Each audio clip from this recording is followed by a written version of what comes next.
Fala aí, amantes do cordel, tudo bom com vocês? Espero que estejam bem. Meus queridos, hoje vamos iniciar uma leitura a partir de um livro muito importante para a história do cordel, que é a Antologia do Sebastião Nunes Batista, Antologia da Literatura de Cordel. Essa obra é muito importante, publicada na década de 70. Eu falo um pouquinho sobre ela na minha dissertação de mestrado, porque ela realmente é muito importante. Tem muitos textos aqui consagrados da história do cordel, que eu vou fazer a leitura. Provavelmente posso até ler o livro inteiro aí ao longo dos vídeos aí de leitura de cordel.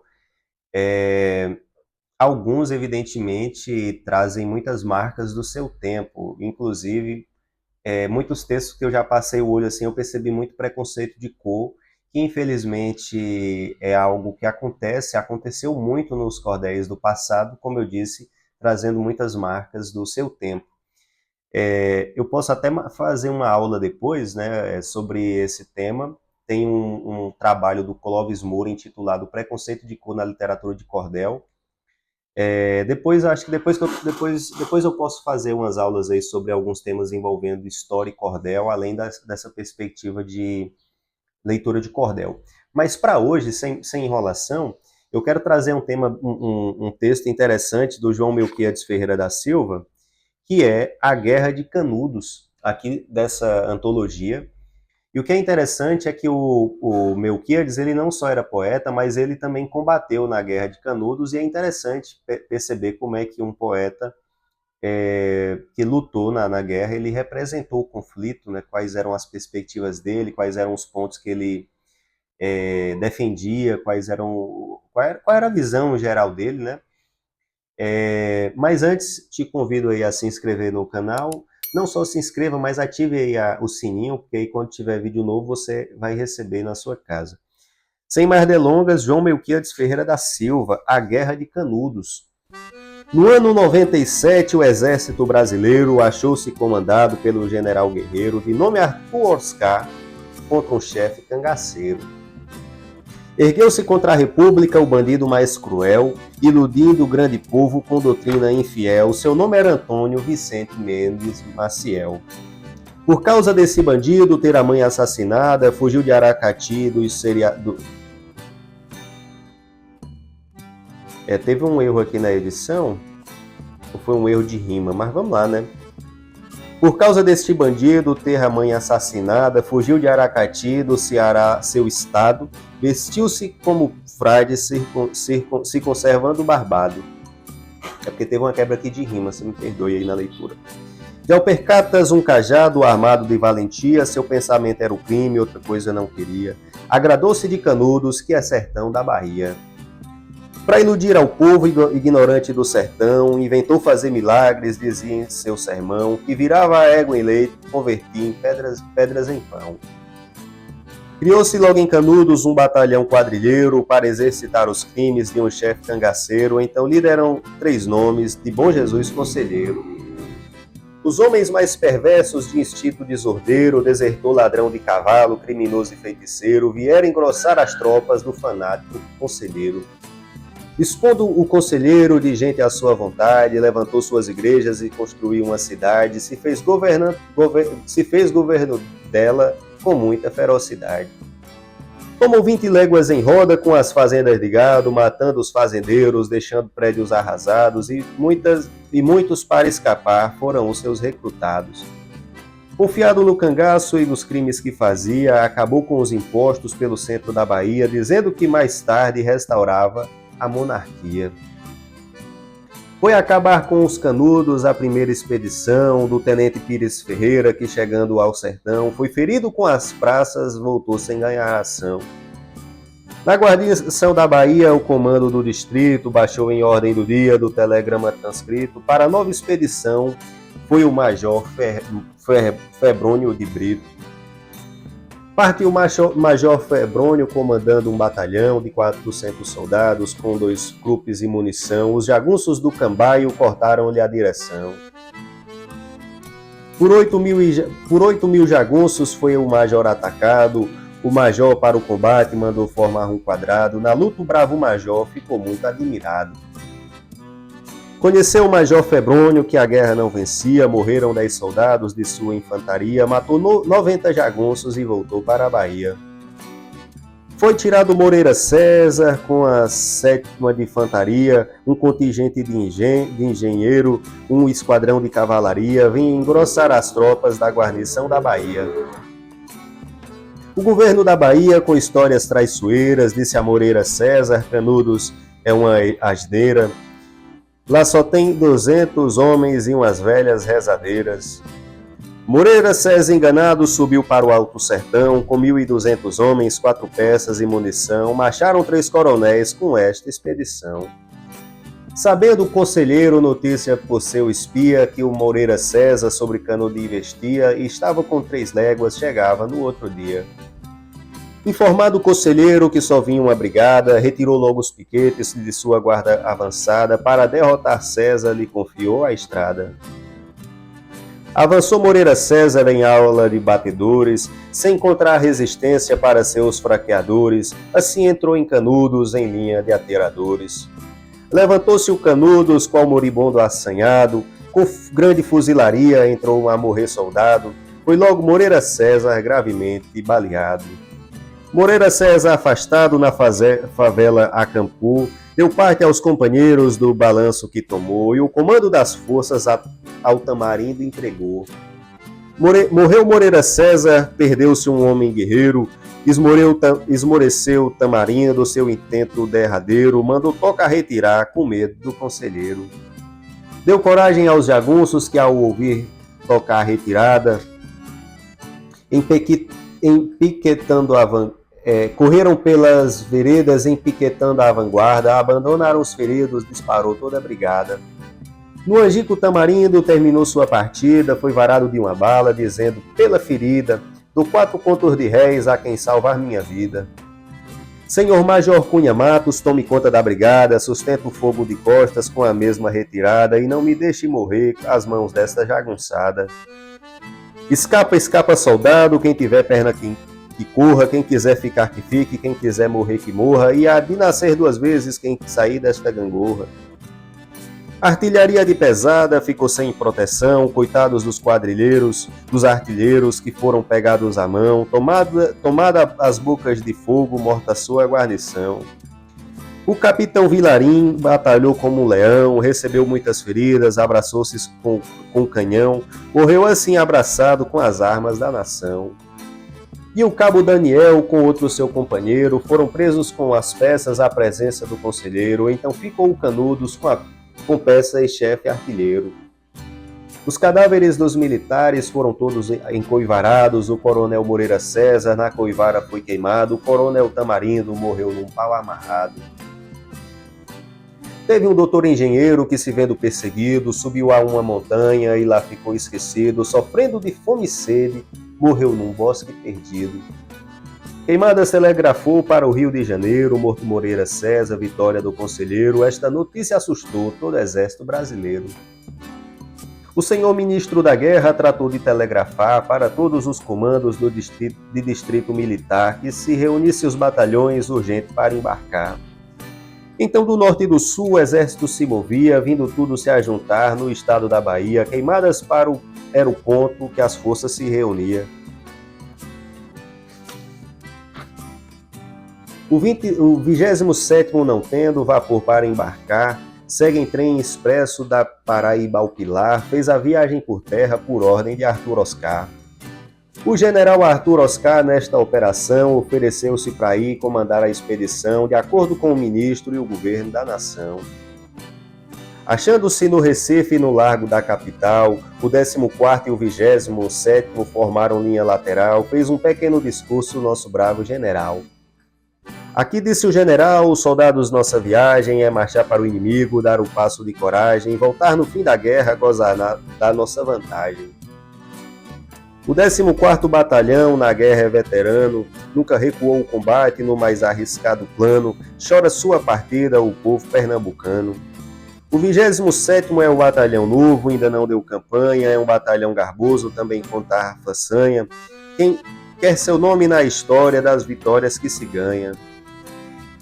Foram 8 coronéis e também 3 generais, 4 tenentes-coronéis com bravos oficiais das nossas forças legais. Aqui na edição tá faltando um verso. Até peço desculpa aí, mas é porque tá faltando um verso nessa edição aqui. O general Savagé, pelo Sergipe seguia com a segunda divisa, que para Canudos ia. Arthur, Oscar e Barbosa subiram pela Bahia. A 25 de junho nós dormimos no Rosário, chegamos a 26 no tal rancho do Vigário, com mais 3 léguas dávamos no Canudo sanguinário. Amanheceu o domingo, seguimos marcha pesada, Emídio Dantas Barreto ia levando a vanguarda, o 25º e o 27º ia dar numa emboscada. Nós marchávamos no silêncio, a divisão se assustou, vendo a cinza dos defuntos que o conselheiro queimou, entre a Serra dos Angicos o fogo arrebatou. O major Severiano gritou como mais guerreiro, dizendo viva a República e o Exército Brasileiro, já se botando os feridos na sombra de um embuzeiro. Nós chegamos em Canudos às 5:30 da tarde, em uma chuva de bala, causando uma mortandade, cessou fogo com a noite já pela obscuridade. O coronel Olímpio estendeu a artilharia no alto da favela em ordem de bateria. Começou o bombardeio na manhã do outro dia. O conselheiro mandou cercar nossa divisão, fazer melhor pontaria sobre os homens de galão, pois não temia o governo nem a sua expedição. Então travou um combate e ribombava a artilharia do exército e jagunços queimavam a fuzilaria. Tornou-se uma trovoada em todo o correr dos dias. Amanheceu 29, todo o campo ensanguentado, o general Savagé já estava baleado, se enterrando os mortos e o hospital medicado. 9 carros de farinha os jagunços haviam queimado, mataram 4 marchantes que vinham fornecer gado, vi morrer gente de fome porque não houve cuidado. Morreu o coronel Flores nos combates da entrada, Dantas Barreto assumiu o comando da brigada, levando o 25º batalhão de sua guarda. Um machete de Vila Nova odiava o conselheiro, chegou a 13 de julho com o coronel Medeiro, com a boiada em Canudos para o exército brasileiro. A 18 do mês de julho, com toda a atividade, deu-se um ataque em Canudos e tornou-se pela metade. Os mortos foram demais, contristou nossa vontade. O nosso comando em chefe, vendo a tropa de um destroço, telegrafou ao governo, mandou pedir reforço, que para vencer Canudos ocupava um grande esforço. O coronel Olímpio nessa luta não dormia, bombardeando Canudos, ocupando noite e dia, não cessava o tiroteio da nossa fuzilaria. Pegou a descer doente, manquejando pelo pé, para baixo os feridos, com o general Savagé. A 27ª era quem vinha deixá-los no Jueté. Morreram muitos oficiais e baixaram para a Bahia, tanto que um alferes do 15º de Infantaria servia como um fiscal e comando de companhia. Chegou até Monte Santo o nosso grande marechal, Bittencourt, ministro da guerra, com o esforço federal. Do Pará, Manaus e São Paulo veio a força estadual. O coronel Olímpio, com o 27º Batalhão, tomou a Fazenda Velha, onde assenta o seu canhão. Então daí todas as forças melhoraram de posição. Chegou o reforço em Canudos para a luta melhorar, o general Carlos Engenho, irmão de Arthur Oscar. Então correu a notícia, Canudos vai se acabar. Seguiu-se a linha de fogo circulando no arraial, fez-se cerca dos soldados a espécie de um curral, ficou Canudos cercado pela Força Federal. Incendiou-se Canudos, muitos morreram queimados, nas labaredas de fogos ficaram carbonizados, achou-se as mães em carvão, com os filhinhos abraçados. Rapaz, que pesado, né? Incendiou-se Canudos, muitos morreram queimados, nas labaredas de fogos ficaram carbonizados, acharam-se as mães em carvão, com seus filhinhos abraçados. Nosso batalhão de guerra, hasteado tremulando, os comandos de brigada foram um combate apertando, a vitória da batalha nos montes nós procurando. Os jagunços encurralados, brigando sem garantia, ergueram bandeira branca como quem a paz pendia, saiu fora um beatinho, uma embaixada trazia. Chegou-se o comandante-chefe, deu logo a sua embaixada, os jagunços mandaram dizer, a guerra estava acabada, deixando eles ir embora com as armas de caçada. O general respondeu, não há acordo a se fazer, porque não cuidaram antes deste primeiro dever, pois eles foram culpados de tanta gente morrer. Derramaram muito sangue e levaram a vida em matar, lhes concedo 2 horas que venham se apresentar, eles ficaram e mandaram as mulheres se entregar. No dia 5 de outubro, a cidade foi tomada, as cornetas avistaram pelo toque de alvorada, que a vitória chegou, a guerra estava acabada. Fomos chorar pelos mortos, companheiros veteranos, morreu 5 comandantes e o major Severiano, mais de 5.000 homens ficou no solo baiano. Foi desmanchada a cidade, toda a telha se quebrou, derrubamos as igrejas, a madeira se queimou, a cidade criminosa como Tapera ficou. Na cova de Severiano, o comandante Tupi Caldas escreveu-se lembrança fúnebre pelos soldados chorada, sentindo os oficiais perder tão valente espada. Conselheiro estava morto, foi de seu túmulo arrancado, largando barba e cabelo, há dias foi enterrado, então viemos embora que tudo estava acabado. Os oficiais telegrafaram de queimadas em seguida, eu também telegrafei à minha família querida, dizendo, atravessei, o tal Canudos com vida. E o cabo Daniel, preso pelo companheiro, encontrei-o na guerra do Acre, servindo de artilheiro. Depois deixei-o em Minas, vim para o Rio de Janeiro. Brasileiro é um povo mau, a inveja o crime encerra, a política é quem pesta, mas o crime em nossa terra, pois nos braços da política morreu o ministro da guerra. Terminei 2 revoltas, mas fiquei aposentado. Me lembro do tempo velho do serviço de soldado. Quando sonho com a guerra, acordo entusiasmado. Tá aqui a Guerra de Canudos. Essa edição, especialmente, foi citada por José Calazans no livro A Guerra de Canudos, que foi publicada em 1966. Foi dessa edição que o Sebastião Nunes Batista se valeu para escrever A Guerra de Canudos. Interessante a perspectiva do poeta, né? Ele foi um combatente, como você viu aqui ele afirmando que brigou no Acre no começo do século XX. E aí ele forneceu essa perspectiva não só de escritor, mas também de um combatente. O que você achou do cordel? Deixa aí suas recomendações, suas impressões. Eu tenho aqui um texto também de um historiador, o Varnesi Nascimento, O Massacre de Canudos. Será a nossa próxima leitura com fé em Deus. E aí a gente faz essa comparação de como cada um representou a Guerra de Canudos. Se quiser conhecer um pouquinho mais sobre o autor, o João Melquiades Ferreira da Silva, eu falo um pouquinho dele na minha dissertação de mestrado, mas eu vou ler aqui um pouquinho do resumo biográfico dele, que é um poeta muito importante da primeira geração do cordel. João Melquiades Ferreira da Silva, conhecido como Cantor da Borborema, nasceu em 7 de setembro de 1869 em Bananeiras, Paraíba, faleceu na capital do estado 10 de dezembro de 1933. Militar aos 19 anos, foi promovido sargento 5 anos mais tarde, participou das campanhas de Canudos em 1897 e do Acre em 1903. Foi mestre da banda de corneteiros do 28º Batalhão em São João da Barra, Minas Gerais. Reformado em 1904, voltou a Paraíba, onde se fixou residência.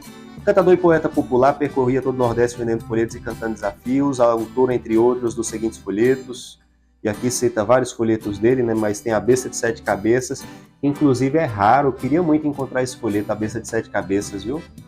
Combate de José Colatino com a Carranca do Piauí, tem muitos textos que ele escreveu.